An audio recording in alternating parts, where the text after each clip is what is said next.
They were the most powerful and influential family in the world. Richer than the Rockefellers, mightier than the Tudors. They were the Medici. They bankrolled the Renaissance and ignited the Reformation. They were soldiers, bankers, politicians, and popes. And they dominated Europe for 300 years. They paid for Michelangelo's sculpture lessons, supported Leonardo da Vinci, and protected Galileo from the Inquisition, changing our vision of the heavens forever. But for over 300 years, they were a family with a dark side. Some were said to have murdered their wives, and some to have killed their sons. But is it true? Now we will have a chance to find out. Okay, I need everybody back, please. I'm part of an international team that for the first time has been given permission to open the crypt of the Medici and examine their remains. The stairs are fine. Coffins all around. Bones are on the floor. Using cutting-edge scientific techniques, we will finally unearth some of their secrets.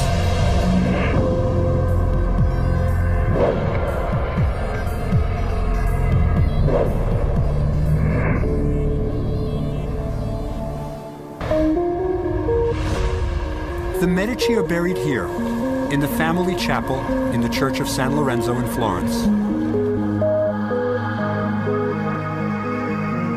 They hired Michelangelo to create these statues just for their tombs. And I think it's one of the most beautiful tombs in the world. But we're not here to admire Michelangelo's statues. We are going to examine the bodies of the Medici buried in the crypt beneath them. This is a project no one ever thought would happen. We have been given permission to exhume the bodies of the first family of Italy, the Medici. It's as if in America we were excavating the tombs of George Washington, Abraham Lincoln, and John F. Kennedy. And we've got 49 of them buried in this crypt.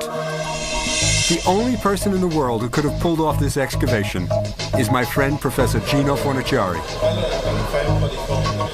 I met Gino 5 years ago when he was examining the mummy of Beata Christina of Spoleto, a holy woman who was embalmed by the sisters of her convent. Gino is Europe's leading paleopathologist, a master of diseases of the past. Is this the incision where they remove the organs? The thorax. My specialty is mummies, so Gino invited me to work with him. This individual was very fat, very large. Right, yeah. Very large. And now, his dream of examining the Medici is about to come true, So the skin here, and I will be assisting him. isn't it surprising for a saint? Working in the crypt is strange. It's kind of like working in the Lincoln Memorial. It's hallowed ground. Tourists buy tickets and wander around, and we carry on our work right next to them. But I've got a bigger problem than dodging tourists. My job will be to open the tombs and determine if the bodies are in good enough condition to be studied. You know, we see this in embalming all the time in the ancient bodies. But I just thought when I saw the plaster cast. Yes. They have already been studied. Donatella Lippi is the Mighty Mouse of the team, a professor of medical history at the University of Florence and authority on the Medici. It's been so long since anyone has seen the bodies of the Medici that we don't know what we will find. No one's still alive who opened the crypt last time, and there are no detailed records of what they found.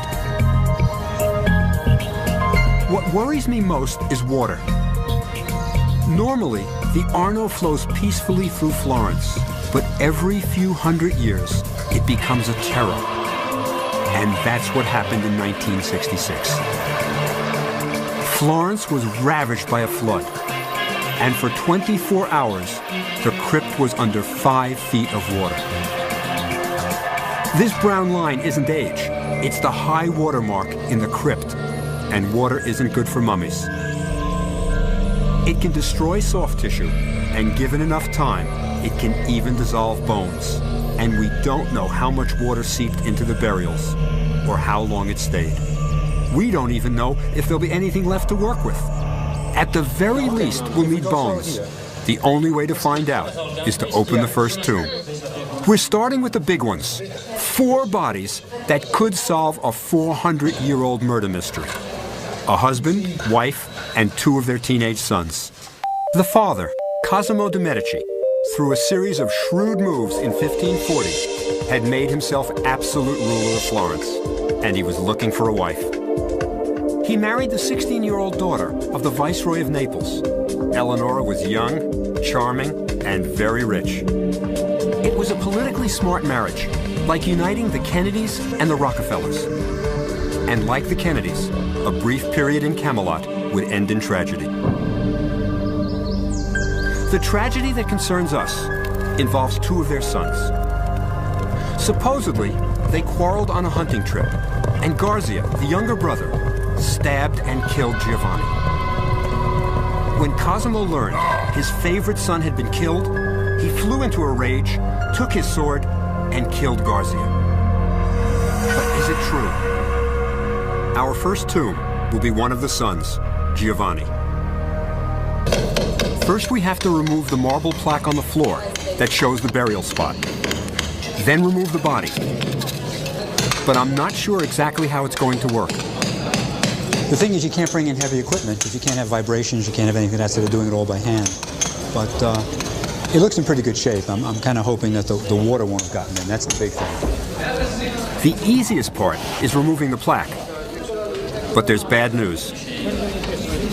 This is unfortunately mud from the Arno River. This is when it overflowed in 1966. It's still a little bit moist, so water may be a problem, but we'll see. We're going to try to clear it all out. Underneath, it sounds like there's metal or something else. I'm not sure what. The grave seems to be filled with rubble. But then we hit another surprise. A large stone slab covering the burial chamber. No end, huh? You didn't find the end yet. The immediate problem is that it's longer than the space we've opened in the crypt floor. I don't see the end on either side. Yeah? No c'è fine. He doesn't see the end. He doesn't see the end. It's not end. See here, maybe. We're going to have to remove some of the marble floor slabs. This will be tricky. I'm used to working in Egypt, where there's plenty of room and sand beneath you. Here, even the floor is an archaeological treasure. We decide to cut through the cement along the edge of the marble floor tile, and then lift the tile so we can see just how big the stone slab is.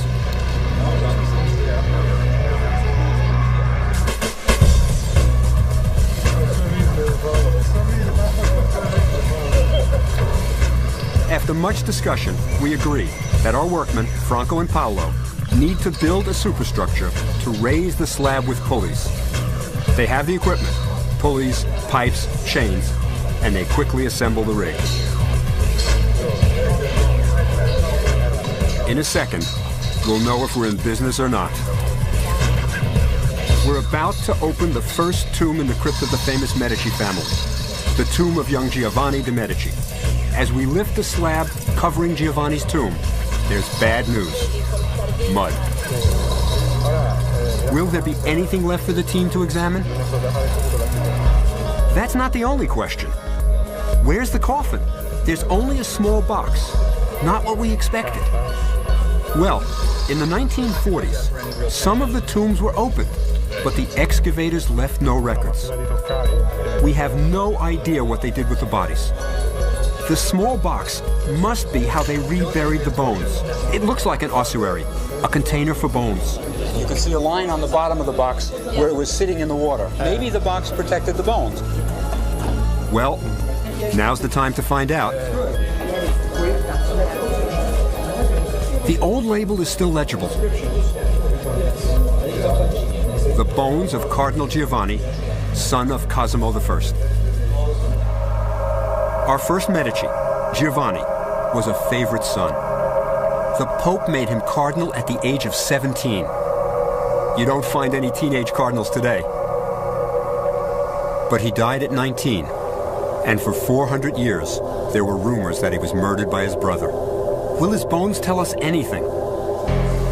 Hopefully our research will be able to settle the murder theory once and for all. It's wet on the bottom. As I lift the box with Antonio, our archaeologist, I can feel water on the bottom. But the box isn't rusted. Okay. We have a chance. A vitamin just fell out of my pocket. I don't want to confuse anybody here. It's a vitamin. Yeah. Down. Antonio, it's wet, huh? Yeah. There's a lot of water. Yeah, very wet. But we'll see. The whole project depends on what's in this box, but we can't open it here. The team has set up a field laboratory in a side room of the crypt beside the chapel.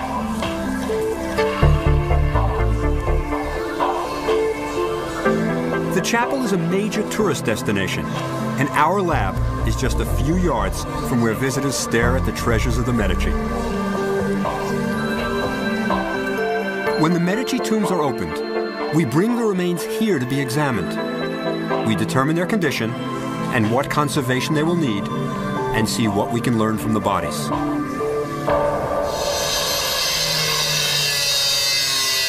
If the bones have dissolved, the whole project could end here.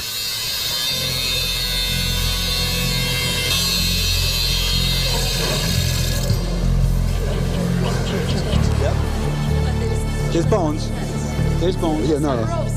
Some mud, but it's okay. There are also crawfish. Yeah, I can't see. All right, we'll open. Okay. Okay. We'll open. We're going to take the whole thing off.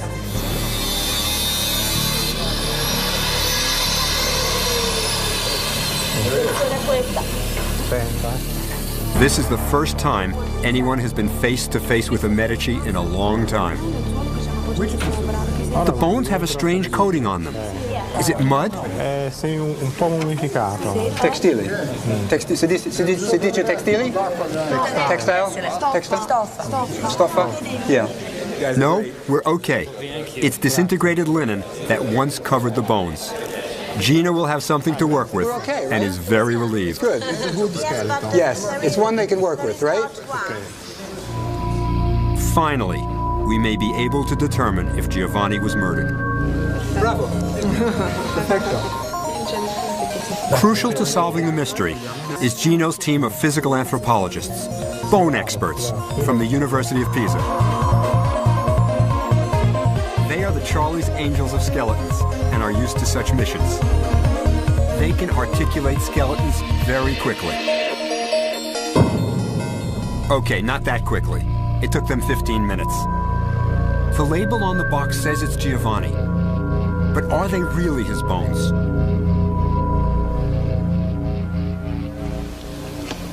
The good news is we have a nearly complete skeleton, and it's in good condition. The next step is to see if it's really our man, the 19-year-old cardinal. Look at the teeth. They're a good indicator of age. Now, this is a molar. They come in around 21 years old or so. This one's in, but the other one isn't in. If you look closely here, you can see it's coming in at an angle. That means he's probably not 21.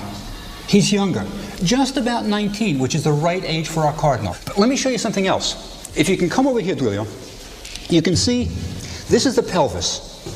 And this is the top called the iliac crest. That usually fuses around the age of 21 or so. It's cartilage in the beginning, and then it becomes bone. But you can see, it's not fused. So he's, again, younger than 21, probably around 19. There's another indication we've got the right body. Look over here, this bone. Now, we know that the cardinal was a sportsman. He liked hunting, so he's an athlete. This is a robust bone. It's a sign that he had muscle. As your muscles grow, the bone thickens. So I'm pretty sure we've got the right man. Now, it's a really good condition skeleton, but he wasn't in perfect condition. Let me show you one other thing about the teeth. Now, if you can come over here, come around, and I want to show you this tooth over here. You can see the roots of the tooth are exposed. That's a massive infection. Now, in Renaissance times, an infection like that could kill you. There were no antibiotics. But I don't really think that's what killed him. Remember, some people think he was stabbed to death. The first place to look for evidence is the chest, but something's missing. This is the sternum, but one bone that's missing is the manubrium, which is right on top of it. And it's just the place where if someone going to stab you, you were vulnerable. But don't jump to conclusions. We have a lot of research to do, and it may not be the way he was killed. Once Gino's angels have cleaned the bones and articulated the skeleton, their work has just begun. Every bone must be measured, described, and photographed. Soon the Medici must be reburied, and the angels are responsible for assembling the most complete physical record ever made of a single family.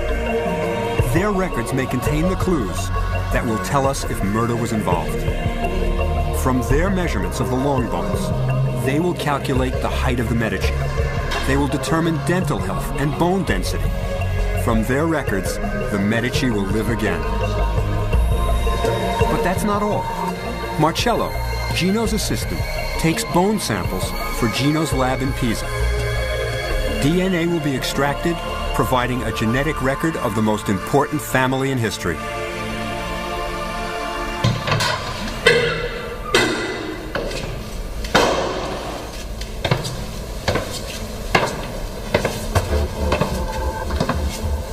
Working in the Medici Chapel has all kinds of perks. You get to see neat things off limits to tourists. Let me show you the most valuable graffiti in the world. Of all the artists supported by the Medici, perhaps the greatest was Michelangelo. At one time during a war, Michelangelo had to hide for a couple of weeks here in a secret room off the Medici crypt. This is how he described it. I hid in a tiny cell, entombed like the dead Medici above. To forget my fears, I filled the walls with drawings. An incredible hidden treasure. But now, back to the murder theory. Let's summarize. Remember Giovanni? Iliac crest, unfused. Right age for victim. Massive dental infection, not cause of death. Manubrium on top of sternum missing. Likely spot for stabbing, but not proof of murder. We take this up first. This comes up first. Yeah. If we are ever going to find out if Giovanni was murdered, the next body to examine is the younger brother, Garcia. Remember, the poor kid was supposedly killed by his enraged father, but he's also our prime suspect as a murderer. The Medici family may have had a dark side. Was murder really involved in the death of young Giovanni de' Medici? Our exhumation of the family crypt may finally provide answers. We're on the trail of Garcia, the suspected murderer. Now we just have to open his grave. This excavation is front-page news in Italy, and everybody who works in the crypt wants to see what's happening. It's standing room only.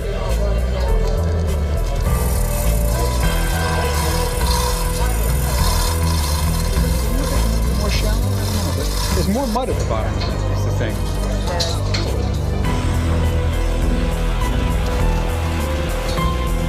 You want some mud? Thank you. Come on in.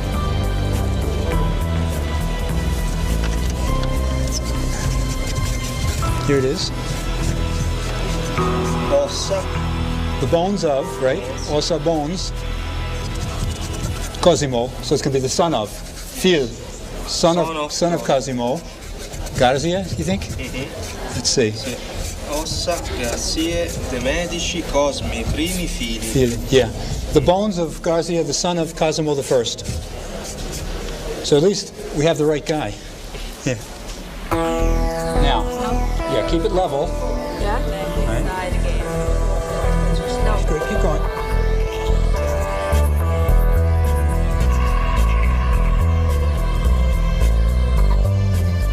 Once the bones are in the field laboratory, Gino's team goes to work, removing the bones from the ossuary.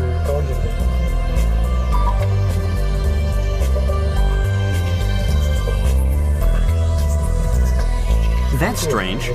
There's a piece of velvet fabric in with the bones. We photograph it, just in case it's important.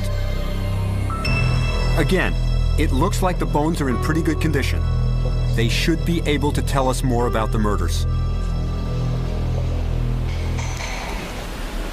If you counted the bones on this table, there'd be more than the normal 206. That's because Garcia was only 16 when he died. Remember our cardinal? Remember we looked at the pelvis bone and it hadn't fused because he was young? Well, because Garcia is only 16, most of his bones are separated. Look over here. These aren't two separate bones. This is the top of this one. But over the centuries, they've separated. Okay, that's your anatomy lesson for today. Now, what about the murder theory? Well, remember, supposedly Garcia was run in by his father's sword? Look carefully at these bones. If a sword really went into his body, there'd be cut marks, maybe around the vertebra, the ribs, the sternum, but they're absolutely clean. There's no evidence of violence. My bet is that the murder theory is just a myth. There's no doubt the brothers died within weeks of each other. But there's got to be some explanation other than a bloody stabbing. So how did they die? Perhaps there's a way to find out. Our radiologist, Dr. Villari, is pleased with his 400-year-old patient. It's something different. Every possible medical technology will be applied to these bones to see what they will reveal. The X-rays are absolutely beautiful. But something's wrong. Look closely. Can you see what doesn't belong? It's a tooth lodged in the skull. That's post-mortem. It fell out after death when the body was reduced to just bones. Later, when Garcia was reburied, it fell into the skull. Donatella's archive research reveals that Garcia was ill several times during his childhood. Some episodes of illness leave their marks in the bones. See those thin horizontal white lines? Each one marks an illness. They're called growth arrest lines. When you're sick, you stop growing. The body uses your nutrients to fight off the illness. The technique is kind of like reading tree rings. The spacing of the lines can tell us when Garcia was sick. Calculations show he was sick starting at the age of 2, and then 4 more times before he was 10. He was chronically ill as a child, but that doesn't tell us what killed him. So how did the brothers die? Were they really murdered? Garcia, ribs, no cut marks, sternum, no signs of violence, not run through with a sword. Giovanni, missing manubrium, but no real signs of violence, not stabbed to death. Conclusion, no physical evidence of murder. So what killed them? A crucial clue may be in a letter.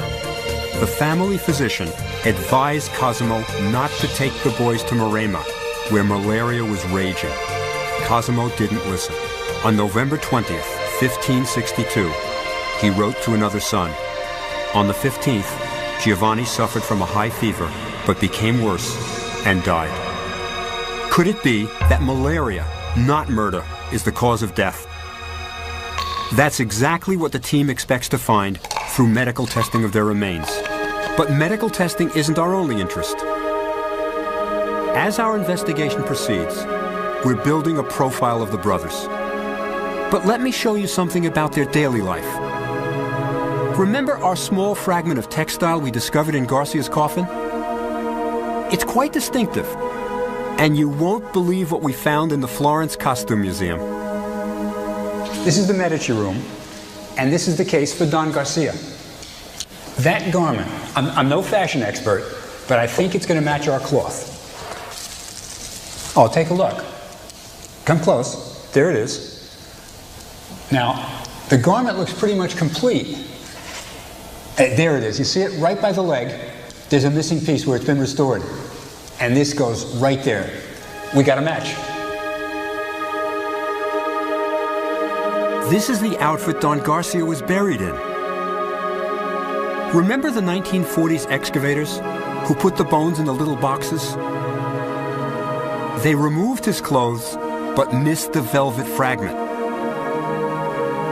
Later, when they found it, they threw it in the box with the bones.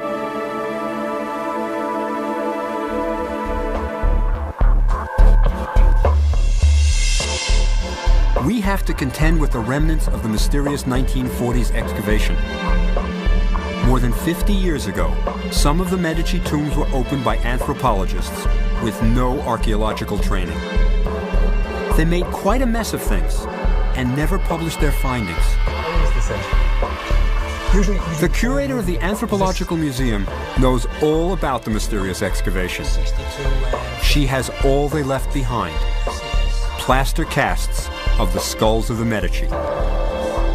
They had some misguided theory that by studying the cranial capacity of the skulls, they could explain the Medici genius. Let me show you something curious about the work of the 1940s excavators. You know what we found when I was looking at the skull? Small cut marks on the skulls, sometimes around the mandible. I think in 1947, 1948, they had flesh on them still. They were mummies. And I think they wanted to get at the skull, and they took the flesh off with a knife. I think it was a period maybe when they were interested mainly in the skull. You know, in the early days of physical anthropology, it was only the skull that they wanted. And I think that's what they went after. The next Medici we'll exhume is Eleonora, Giovanni and Garcia's mother. She married Cosimo de' Medici when she was a teenager, but she came with a fortune of her own. She was smart, energetic, independent, and a devoted mother to all her children.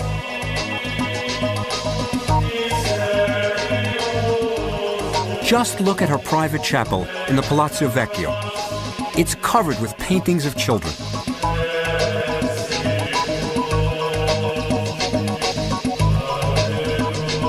See the face of the Madonna?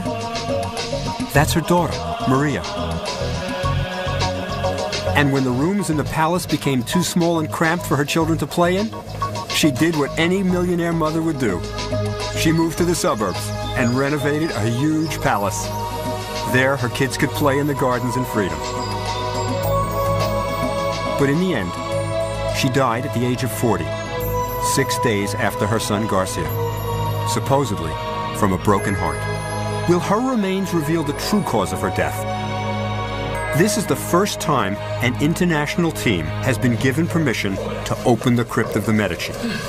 We've opened the tombs of the two brothers and are about to excavate the tomb of their mother, Eleonora. We feel more confident. We think we know just how to do it. Soon we will find out how very wrong we are. There's a surprise. There are bones on the top of the grave. So we've got to go very slowly and try to recover everything. Fidangi, huh? Fidangi. Yeah. It's a piece of wood. No? Yeah, it's fine. Yeah. Antonio, can you look there? Look there. And Antonella, over there. Everything slows down. You work there with we must sift through rubble to find any other bones. Gino's team is used to identifying bones, and they find several more. She's great. Yes. So some are from the hands, some are from the foot. The mano di piede. Yeah. Tutte umano? Tutte umano? Yeah, they're all human, yeah. Then we find a rib. Is there an entire body? No, just one rib. More evidence of the 1940s excavators. They had some extra Medici bones, so they just chucked them in the rubble. It's slow going, but finally we clear the rubble and get to the level of the stone slab. But again, there's a surprise.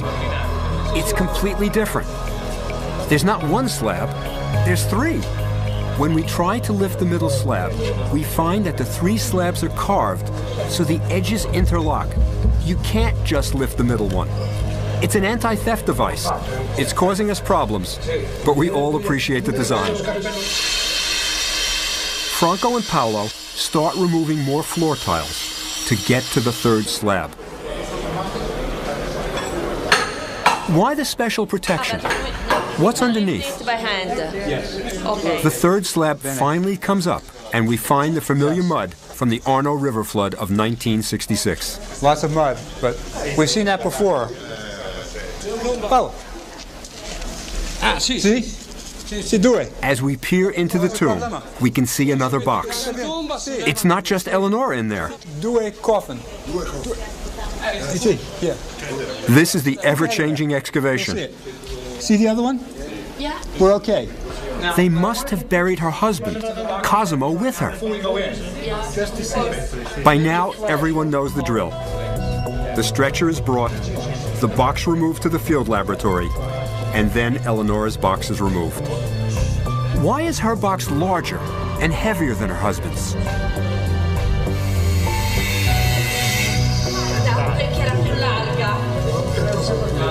Very different. What's its head? It's not in a jumble. It's the cranium and the mandible are separate. Yeah. And it's as if it's in place carefully. The other ones were just sort of piled in. The answer is, she had the deluxe model ossuary.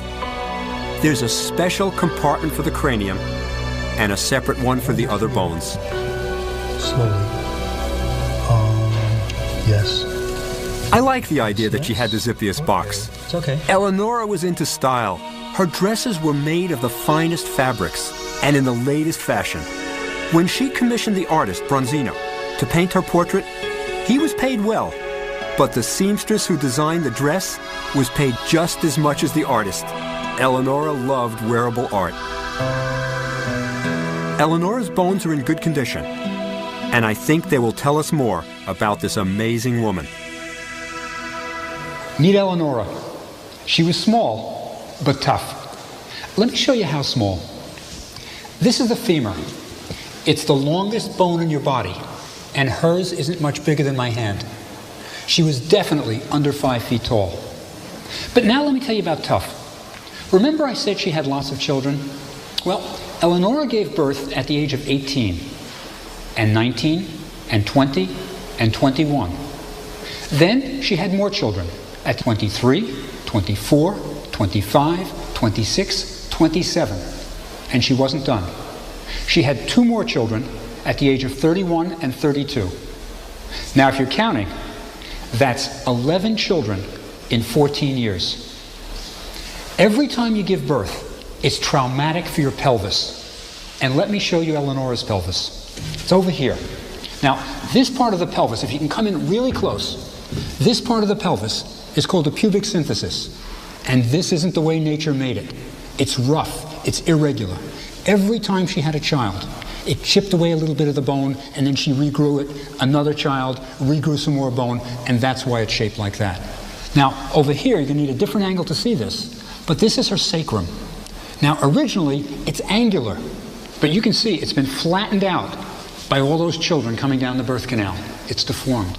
That was the effect of having 11 children. Eleonora was tough, but she died fairly young, around the age of 40. And the team is going to try to figure out exactly what killed her. One of the clues to her death may be in her portraits. She looks healthy in this early portrait with Giovanni.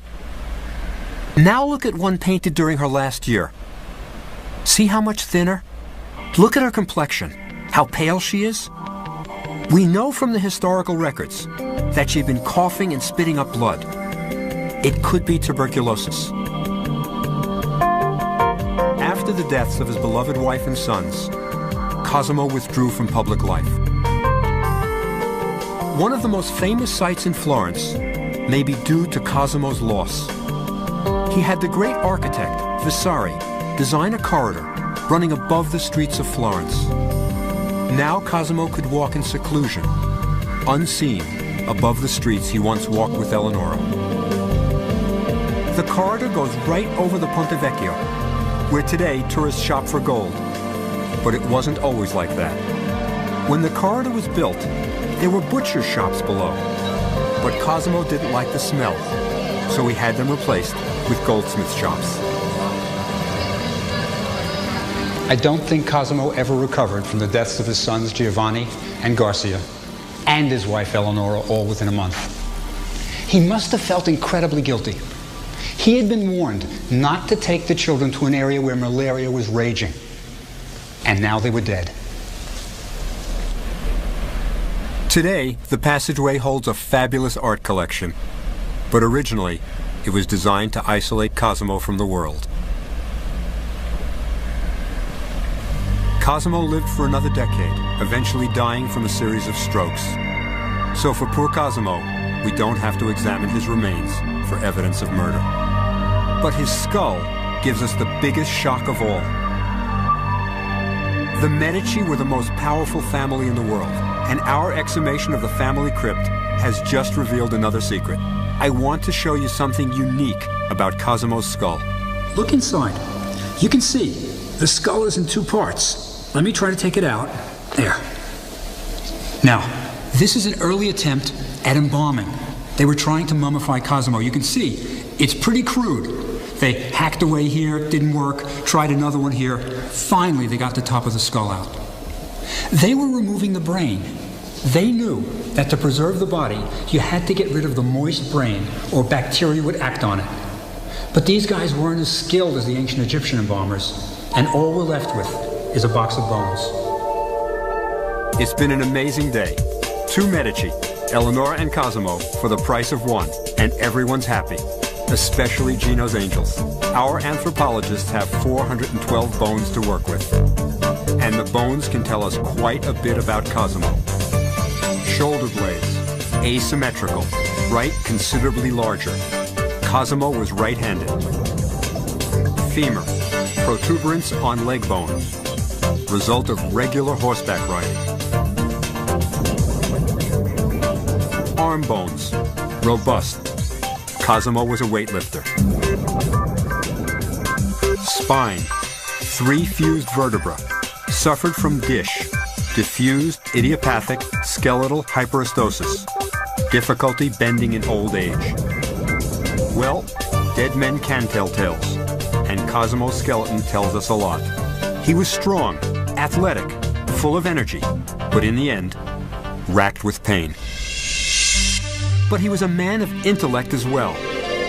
Remember, Cosimo was one of the Medici greats. Let me show you just how great. Just next door to the chapel, the Medici created something that put them apart from all other rulers of Europe. These stairs, the facade, all designed by Michelangelo. And they lead to something very special.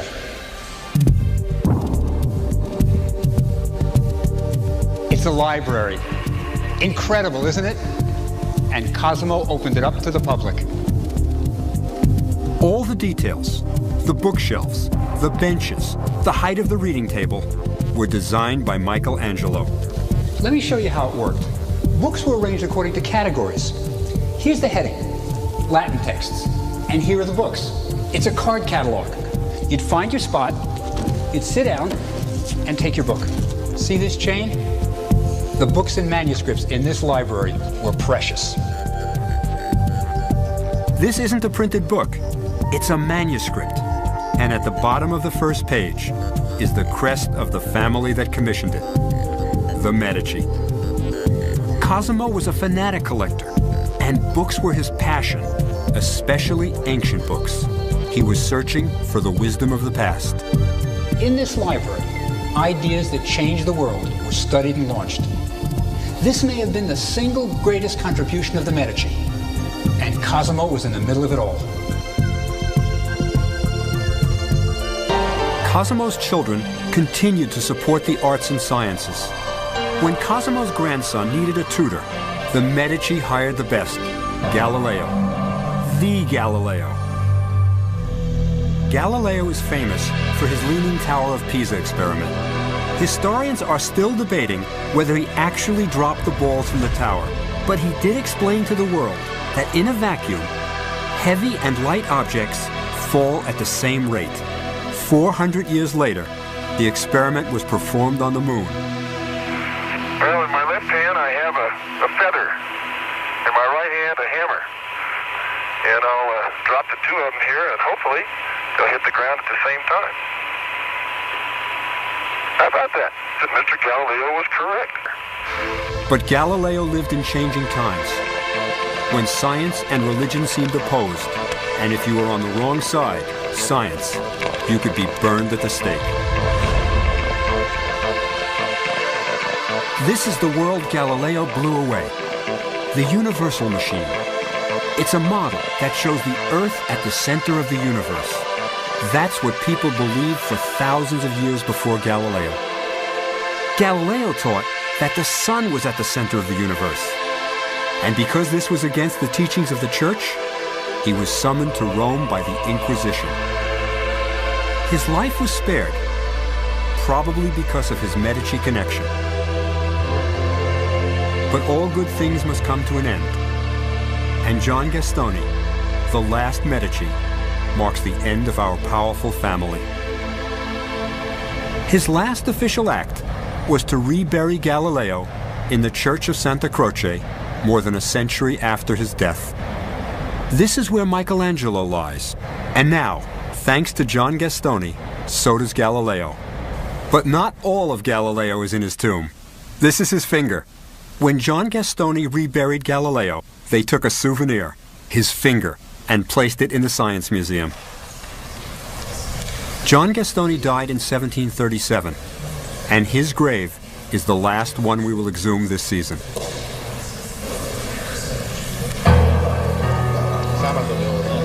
John Gastoni's tomb is different from the others. It's in another part of the crypt. Gastoni was buried with 2 12-inch gold medals and a jewel-encrusted crown and scepter. And this tomb should be undisturbed. Everyone is very excited. The reporters have gold fever. They're hoping for another Tutankhamun.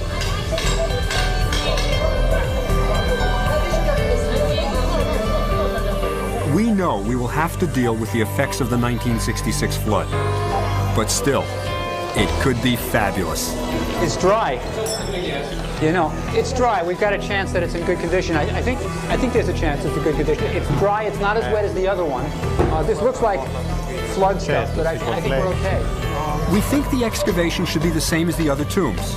Pick up the marble flooring, lift a huge stone slab or two, and we'll have our Medici. Boy, were we wrong. And this time, it's a real problem. No stone slab, just solid concrete and stone. And there's no sign of any tomb. So this is different. This is very different. I'm not sure what we have, so we drill a core sample. The stone is very hard. You can't just go straight through it. These guys, they're a little bit excited. I'm trying to slow them down. It's hard. Yeah, they want to go down. You can't do it. You can't do it. We just might be standing on top of a huge underground tomb. This is really different, and I'm not sure exactly where John Gastoni is. We lift more paving stones, but still the same concrete and stone. Is this an extra layer to protect the crown and gold medals?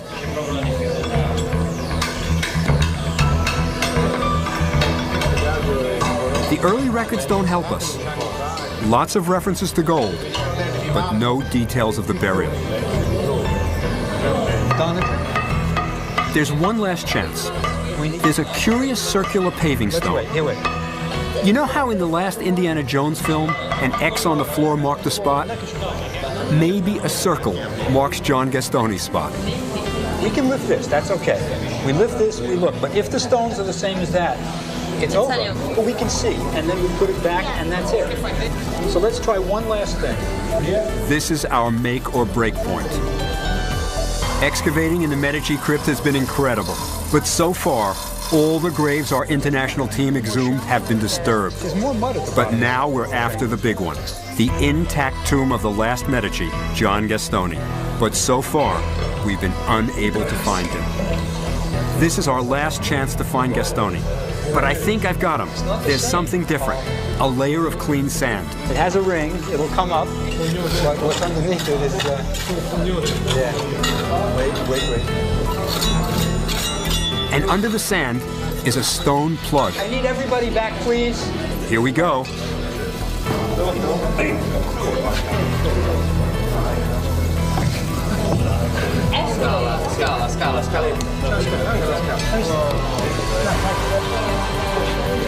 Stairs.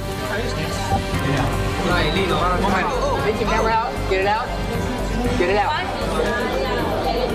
I need a light. I need a light down here. They lead to a huge underground crypt. I think I can see John Gastoni's coffin. I know he was buried in a lead coffin, and I can see a lead one inside a badly damaged wood coffin. Okay. But I can't go in yet. The Italians are worried about microbes in the tomb, so I put on a biohazard suit. Yes, see. I'm more worried about the structural strength of the stairs. It seems fine. Just a second. Still good. Need a little light. Light? Yes, better. Good. This is good. Okay, just a second. More light down here. More light. Okay. Now, the stairs are fine. What I can see, there are coffins all around. Bones are on the floor. We'll have to go very slowly to reconstruct what happened. And I think we'll probably even need a wood conservator to work on the coffins. So the tomb has been robbed. It's not in the condition we hoped, but I think it'll be interesting. There's plenty of human remains that we can work with. In terms of artifacts, I don't think we'll have very much because they took it. I wonder if the medals which were buried together with Gone, for sure. I don't know. Maybe melted down. The thieves aren't going to sell it as art because they'll know it's stolen. I think it's melted down. Too simple. Sure. So the crypt was robbed. But when? Well, it had to be before 1966, the year of the flood. The entire tomb, stairs, coffins, are covered with undisturbed mud. My bet is it's like in ancient Egypt. The workers who did the burying did the robbing. They knew just how to get in, and the gold and jewels were too much temptation. What you can see is the lid has fallen in on top. This is the lid of the lead coffin, which was inside the wooden coffin. So when the thieves went at it, they pulled off the lead lid, they pulled off the wooden lid, and then they just threw it back in. There is a rib right over there. And I'm pretty sure it would have to be John Gastoni's, because almost certainly they're not going to mix up bones. They're just going to throw them out, take whatever they can. There's also some small coffins. There's a coffin in there in the corner that's disturbed also. And behind me there are several coffins. What you've got in here is a young child. I think it's a girl. You can see the mandible, and it's probably maybe 4 years old, maybe 5. And she's still got her dress on. So the costume will be very important, I think. So this was a fairly large crypt that was made for the last Medici and other children that are unknown. These are the remains of the last Medici. Children and adults together in battered coffins. A sad end to a noble family. But perhaps it's not the end. With their skills, Gino and his team will undoubtedly coax more Medici secrets from these long silent bones. Cosimo and Eleonora have already yielded some of their secrets. We've learned a lot about their medical history, but perhaps more important, we've cleared their names. This wasn't a family of murderers. They were a loving, caring family that suffered a terrible tragedy. The brothers died of natural causes, malaria, and we've helped rewrite this little slice of history. I've worked with human remains all over the world, and sometimes I wonder if I'm doing the right thing, disturbing the tombs of the dead. But as we rebury Cosimo and Eleonora in their new coffins, I have no doubt that they would approve. The Medici were on the cutting edge of science. They supported Galileo. They made sure that the great anatomist Vesalius had cadavers for his studies. If the team's study of disease of the Medici helps save lives in the future, I think Cosimo Eleonora would be very pleased indeed.